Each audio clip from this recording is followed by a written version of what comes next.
안녕하세요. 책 읽어주는 에셀 강미경입니다. 공지영 작가 좋아하는 분들 많으시죠? 저도 이분의 책은 다 읽어봤는데요.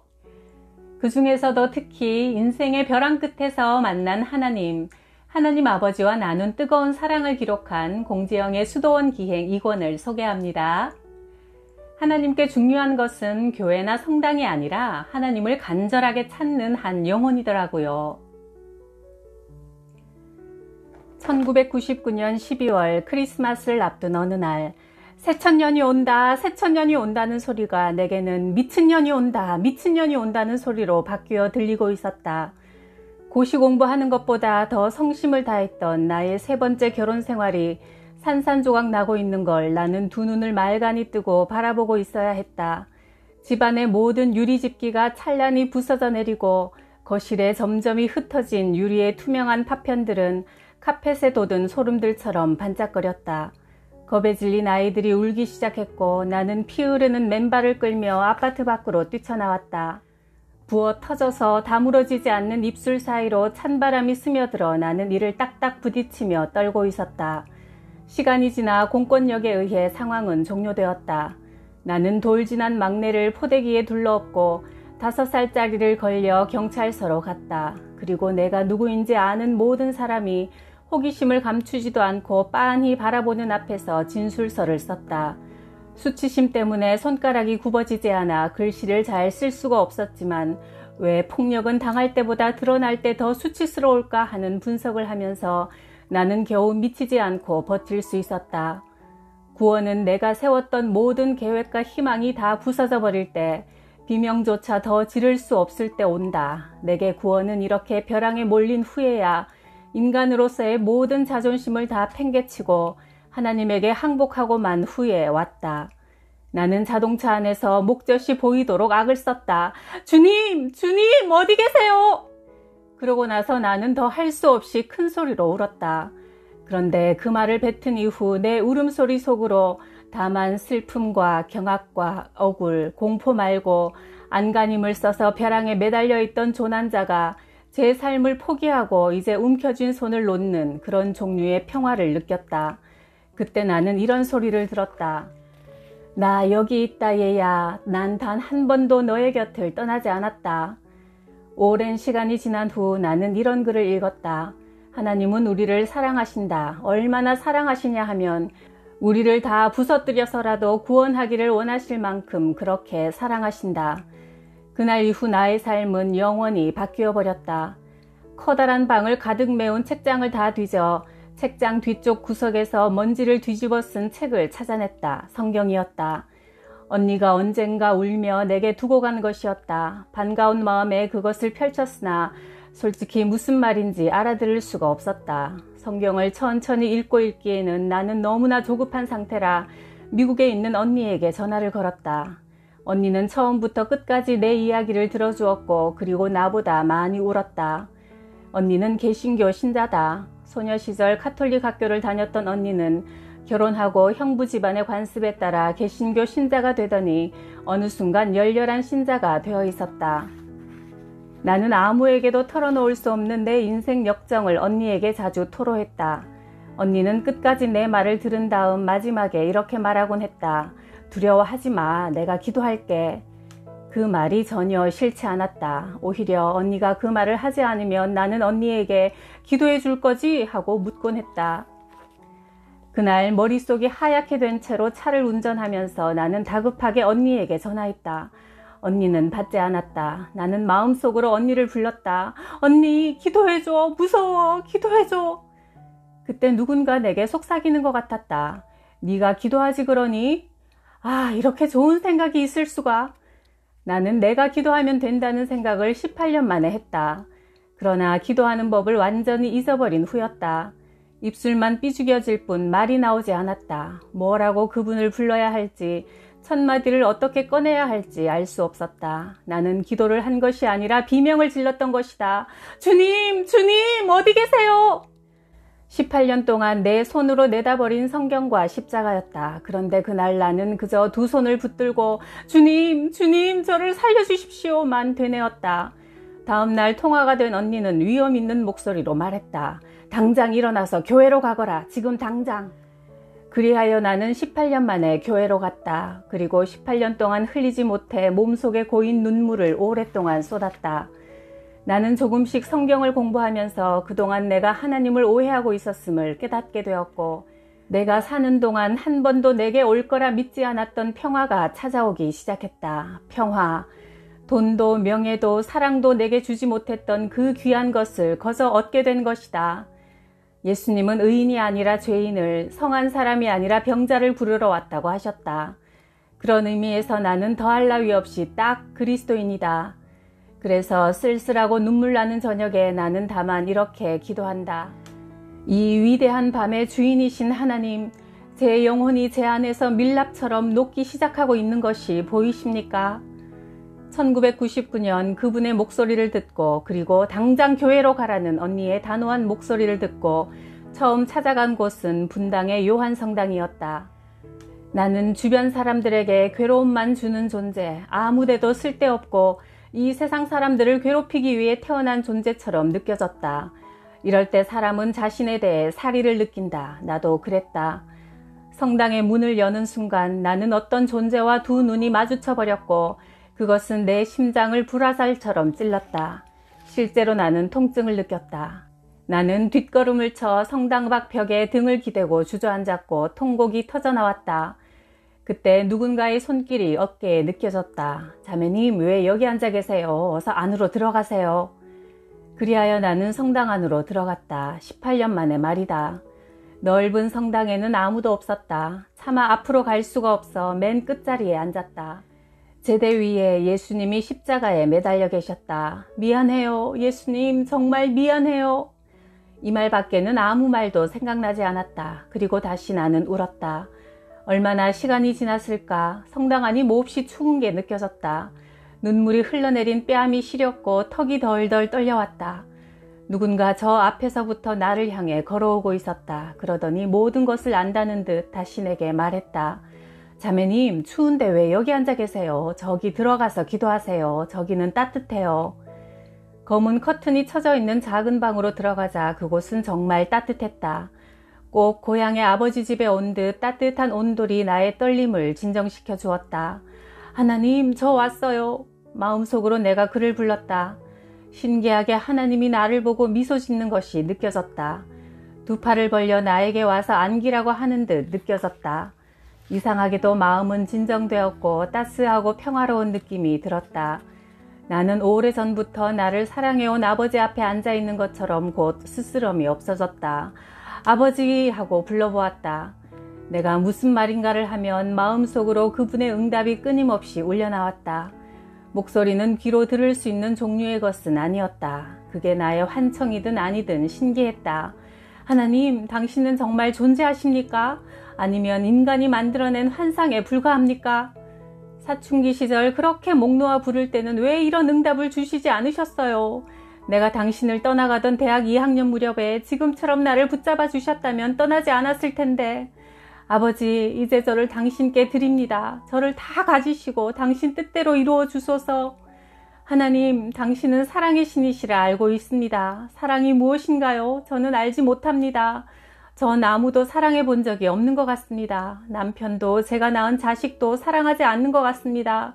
아니, 저 자신까지도요. 저는 누구도 사랑해 본 적이 없는 것 같습니다. 아버지, 제게 사랑이 무엇인지 가르쳐 주십시오. 아버지, 저를 드립니다. 온전히 드립니다. 그러자 마음속에서 그분의 목소리가 들려왔다. 아까 다 드려놓고 뭘 또 드린다는 말이냐? 그럼 아까 드릴 때 네 것을 조금 남겨둔 거냐? 나도 모르게 풋 웃음이 나왔다. 18년 만에 처음 찾아온 성당. 나는 세 번째 이혼을 앞두고 있었다. 아직 폭력의 흉터가 얼굴에 남아 입술은 부어있고 얼굴의 시퍼런 멍자국은 두꺼운 화장 아래로 시커머 죽죽 드러나 있었다. 그런데 그 부어 터져 딱지 앉은 입술로 웃음이 번졌다. 그리고 하나님께서 내가 웃는 것을 보고 너그러이 빙그레 웃고 계시는 것을 알았다. 그때 나는 느꼈다. 이 모든 것이 하나님의 유머임을. 어린 시절 나는 교리 경시대회에 나가 상도 탈 만큼 성경을 읽었고 신앙서적도 많이 읽는 소녀였다. 남들이 겨우 미사만 나오는 고3 때도 나는 주일이면 빈민촌 봉사를 빠지지 않았다. 그런데 한 번도 유머의 하나님에 대해서는 들어본 일이 없었다. 그런데 그 순간 하나님의 유머를 느끼자 하나님은 내 예상을 완전히 빗나가게 하시는 분, 우리의 상상을 뛰어넘는 분이구나. 고정관념이 깨어나가는 것처럼 통쾌했다. 아버지 집에 돌아와 지난 날을 부끄러워하며 울고만 있는 내게 웃음으로 위로를 주시는 분에게 물었다. 대체 왜 이 죄 많은 나를, 당신을 떠나는 것도 모자라 모욕하고 조롱하고 배반해왔던 나를 왜 이토록 따스하게 받아주시는 겁니까? 그렇게 앉아있는 내 머릿속으로 18년 동안 한 번도 들춰보지 않았던 성경의 한 이야기가 참으로 선명하게 떠올랐다.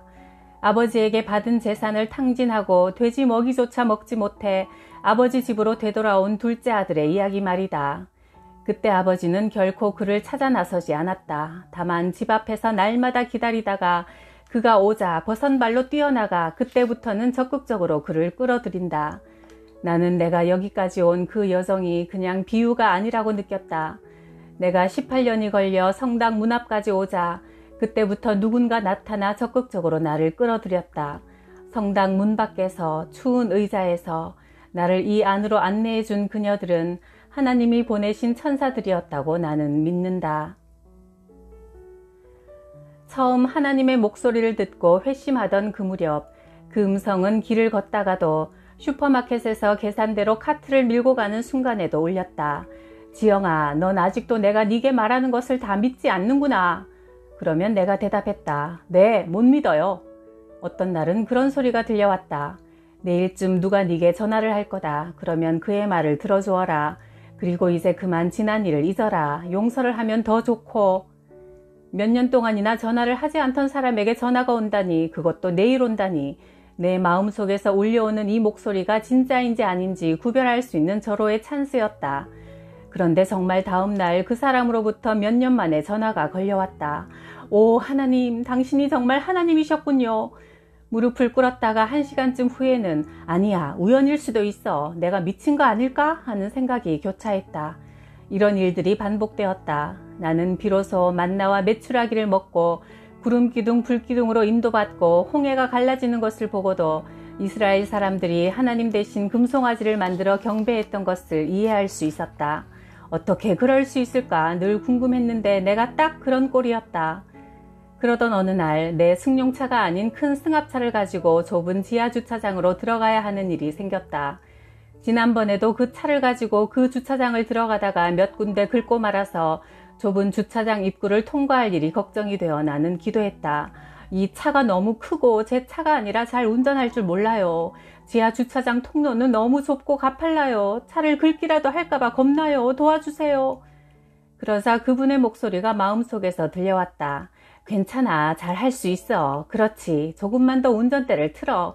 아이고, 잘하는구나. 그래, 그렇게 하면 돼. 겁낼 거 하나도 없다고. 옳지, 옳지. 조금만 더 돌려봐. 그럼, 아이쿠, 잘하는구나. 그럼, 그렇게 하면 되는 거야. 그래, 지영아, 참 잘한다. 이제 거의 다 왔다. 조금만 조심해 가자.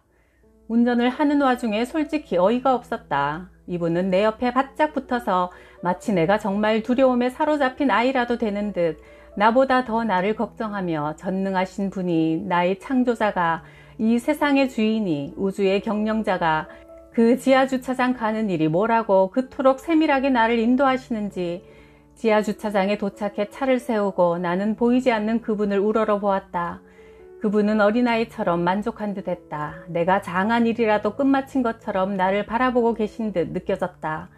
그리고 그분은 나를 도왔다는 것을 기뻐하시는 듯 했다. 나는 할 말을 잃었다. 그래, 이건 내가 지어낸 내 마음속의 내 말이 아니야. 내가 미친 게 아니야.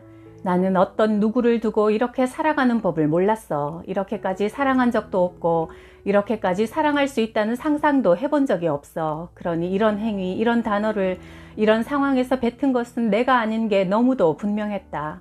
이건 사랑이었다. 그래, 하나님은 사랑이시구나. 그 사랑은 이토록 구체적이구나.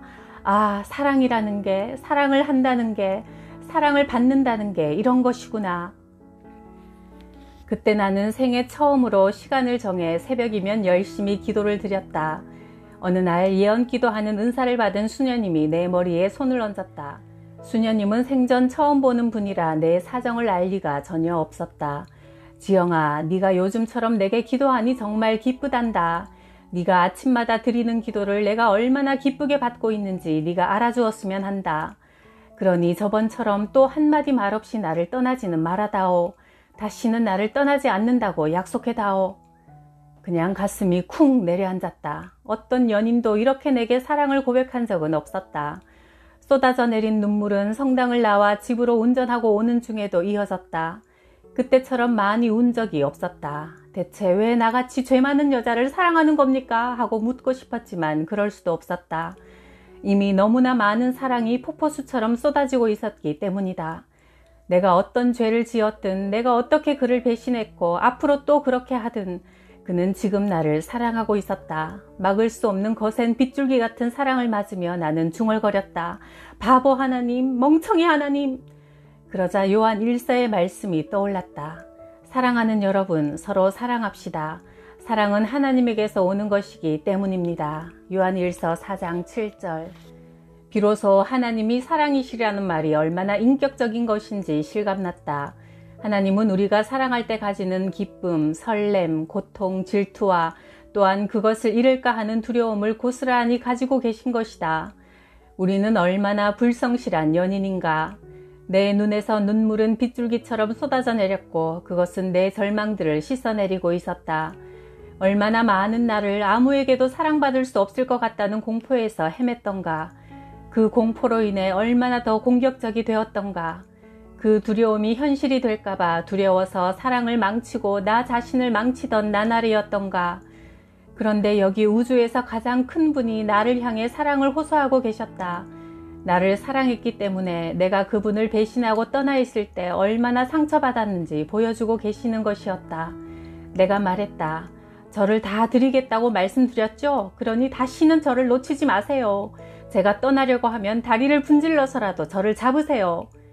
나는 지금도 그 순간의 충격과 감동을 잊지 못한다. 그날 이후 나는 더 성장하고 더 평화로워지고 더 하나님과 진리를 알고 싶어하며 더 그분 가까이 가고 싶어졌다. 그리고 아무튼 그 기도 때문인지 하나님은 그 후 가끔 내 다리를 분지르셨다. 2002년 가족들과 독일에 가서 1년을 지내게 되었다. 그곳에서의 체류는 생각보다 힘들었다. 나는 이 난관을 헤어나올 길을 알지 못해 그저 하나님만 붙들었다. 집에 초대된 남편의 친구들을 접대하고 보통 밤 12시가 넘어 잠이 들었지만 나는 새벽 5시면 일어나 혼자 기도했다. 그 시간이 아니면 기도는 물론 혼자 있을 시간도 없었기 때문이다. 내 식구의 새끼 식사를 혼자 해내고 있었고 둘째가 초등학교 1학년, 막내가 4살이었다. 외출할 곳도 없어 나는 이제 곧 파국이 닥쳐올 것이 분명한 남편과 24시간 동안 1시간도 떨어지지 않고 한 집에 있어야 했다. 너무 힘이 들어 자주 부엌문을 닫고 미친 여자처럼 주기도를 외웠다. 겨우겨우 버티고 있는 나날이었다. 내가 당시 다니고 있던 베를린 한인 성당 사람들과 함께 유럽 한인 성령 묵상회라는 곳에 갔다. 4박 5일간 남편을 벗어나는 것만으로도 천국이라도 가는 것처럼 기뻤다. 낮 동안의 강의와 미사 등이 끝나고 저녁 식사 후 다시 모였을 때 자유기도가 시작되고 불빛이 어둑해졌다. 모두 눈을 감고 옆 사람을 의식하지 말며 자신과 하나님께만 몰두하라고 사회자는 말했다. 내가 기도하는 중 세찬 바람이 내 정수리 한가운데로 꽂혀 들어와 등골을 타고 쭉 내려와서는 단전 어디쯤에서 유턴을 하더니 휙 하는 느낌과 함께 내 오른쪽 빗장뼈 쪽으로 빠져나갔다. 세찬 바람을 몸속에서 느껴보는 것도 처음이었지만 그것이 빗장뼈 쪽으로 빠져나갈 때 나도 모르게 비명을 지를 만큼 통증을 느꼈다. 그 세찬 바람은 내 간이 있는 곳쯤에서 검지만한 검댕을 하나 파냈고 그것을 품은 채 오른쪽 빗장뼈 쪽으로 빠져나간 것이다. 이 모든 일은 1, 2초도 되지 않은 짧은 시간에 일어났는데 그 손가락만한 검댕은 마치 타고 또 타서 더 이상 탈 수 없을 만큼 문드러진 숫덩이 같았고 그것을 내 영의 눈으로 보는 순간 나는 그것의 정체를 알 수 있었다. 그 검댕의 이름은 내가 전 남편에게 두고 온 딸에 대한 나의 상처였다. 세찬 바람이 일기 조금 전부터 내 눈은 눈물을 쏟아내고 있었다. 그 눈물의 양은 양쪽 눈에 폭포 2개가 임시로 생겨났다고 해도 좋을 그런 양의 눈물이었다. 세찬 바람이 내게 들어차고 검댕이 내 몸을 빠져나가고 아파서 비명을 지르면서 나는 몸을 움직일 수 없었다.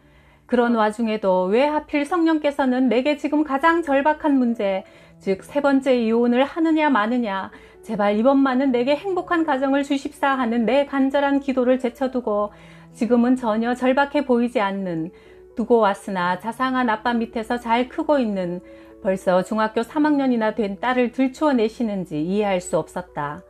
두고 온 딸아이를 기억하고 슬퍼할 만큼 내 처지는 결코 한가하지 않았고 3번째 결혼 생활의 파국이 눈앞에 와 있었기 때문이다. 회심하던 무렵 주여 어디 계십니까? 하고 내가 처음 물었을 때 내게 응답하시던 그분의 목소리가 다시 또렷이 들려왔고 수많은 사랑의 언어가 내게 쏟아졌다. 그리하여 더럽고 죄 많은 한 인간이 너무도 거룩하고 드높은 분을 만나게 될 때 일어나는 모든 전율과 아픔이 내 온몸을 떨게 만들었다. 내 죄가 생생하게 느껴졌고 하나님께 너무너무 죄송해서 많이 아팠으며 그분의 사랑이 벅차 다 감당할 수 없는 그런 느낌. 그때 내려진 성령의 은사는 그 뒤로도 1년 정도 내게 아주 강하게 머물렀다. 물론 강도는 많이 약해졌지만 아직도 그러하다. 그 성령 묵상회에서 많은 기적과 치유들이 일어나 사람들은 몹시 들뜬 분위기였다. 나 역시 이것 외에도 크고 작은 체험들을 아주 많이 했고 하나님이 계심을 온몸으로 느끼는 시간을 보냈다. 사흘째 되는 날 거울을 보니 내 얼굴이 터질 듯 하얗게 빛나고 있었다. 모든 일정이 끝나고 우리 일행 몇 명은 가까운 누군가의 집으로 가서 극적으로 은사받은 나를 축하해주고 또 서로 성령 묵상회에서 얻은 이상한 체험과 치유를 이야기하며 즐겁게 음식을 나누었다. 그때 사람들의 체험담이 격앙되어 가자 이상하게도 내 마음속에 알 수 없는 저항감이 느껴졌다.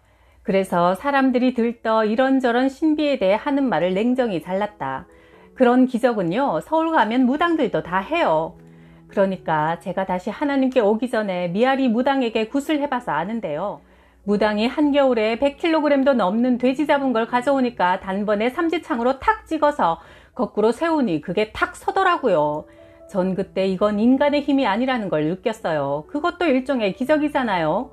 게다가 맨발로 작두를 타는데 무당이 거기 오르기 전에 내가 만져보니 종이가 쓱쓱 베이게 시퍼런이 날이 갈려 있었어요. 아직 신이 오기 전에 무당도 그걸 보고 무서워하더라고요. 그러다가 눈이 휙 돌아가더니 나비처럼 거기에 올라서서 춤을 춰요. 그건 인간의 힘이 아니죠. 싸늘한 시선들이 내게로 쏠리고 그들이 물었다. 이번에 지영씨 보니까 큰 은혜를 받았던데 그러고도 그런 소리 하는 거 보니 이상하네. 그래, 그런 자네는 여기 왜 왔어? 다른 데서도 다 기적 일으키는데 다른 데 가지 왜 하필 여길 왔냐고. 너무 몰아세운다 싶어 말문이 막혔다. 잠시 더듬더니 나도 모르게 이렇게 말하고 있었다.